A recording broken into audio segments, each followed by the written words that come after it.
સુરત શહેર લિંબાયત વિસ્તારમાં કોંગ્રેસના ઉમેદવાર નાઝીમ બેલીમ શૈલેષભાઈ અલકા પાટીલ જિગીસા પાટીલ એ આજરોજ પોતાની ઉમેદવારી નોંધાવી હતી। આજરોજ લિંબાયત વિધાનસભામાં કોંગ્રેસના માજી કોર્પોરેટર ઇકબાલ બેલીમના પુત્ર તમામ આગેવાનો સાથે કલેક્ટર કચેરી પહોંચીને પોતાની કોંગ્રેસ પક્ષમાંથી દાવેદારી નોંધાવી છે।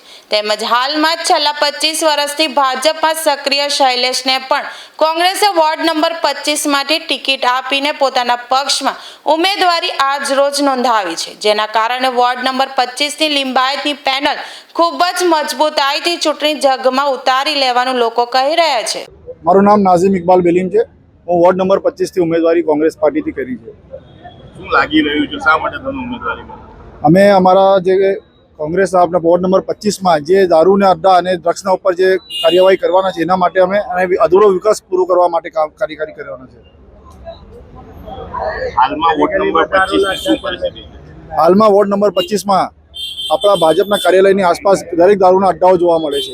એને અમે ખાસ કરીને બંધ કરવા માંગીએ છીએ અને જે અધૂરો વિકાસ છે અને સાફ સફાઈનો જે મુદ્દો છે એને दूर કરવા માંગીએ છીએ। मेरा नाम अलका हरी पाटिल से, मैं 25 नंबर वार्ड में से लड़ने वाली हूँ।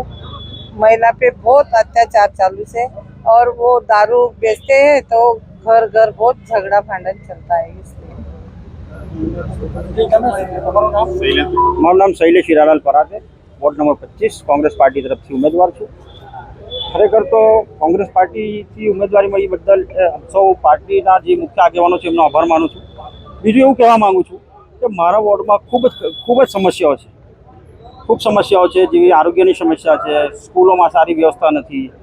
એ બધી વસ્તુની બધી દૂર કરવા માટે અમે ચોક્કસપણે મક્કમપણે કામ કરીશું અને અમારા વોર્ડની તેમજ સુરત શહેરમાં દરેક વિસ્તારના અમારા કોર્પોરેટર ચૂંટાઈને આવે એ પ્રમાણે જો એવું થશે ને અમારો મેયર આવશે તો અમે ચોક્કસપણે આખા સુરતને સ્વચ્છ સુરત નંબર 1 સુરત કરીને બતાવીશું। શૈલેષભાઈ, પાર્ટીએ તમારા પર વિશ્વાસ રાખીને તમને ફર્સ્ટ ટાઈમ કોંગ્રેસ પાર્ટીમાંથી ટિકિટ મળી છે, તો એના માટે શું કહેવા?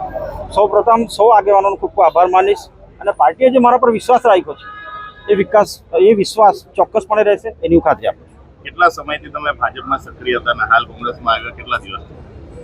હું ભાજપમાં 25 વર્ષથી સક્રિય હતો અને કોંગ્રેસ પાર્ટીએ મને ટિકિટ આપી, મને લાયક સમજ્યો એ બદલ સૌ મહાનુભાવોનો આભાર માનું છું। જિગ્નીશા પાટીલ છે।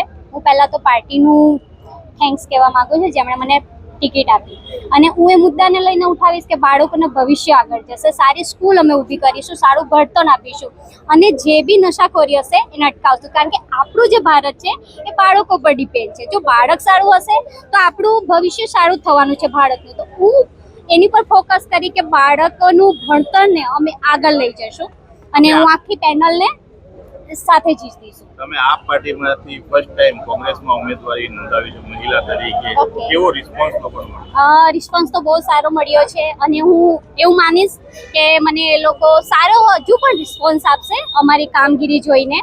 એના માટે હું ખૂબ જ થેન્ક્સફુલ છું, બધાનો આભારી છું। કયા મુદ્દાઓ લઈને તમે તમારા? મેં પહેલા જ કીધું, શિક્ષણનો મુદ્દો મારો પહેલો રહેશે બાળકો માટે।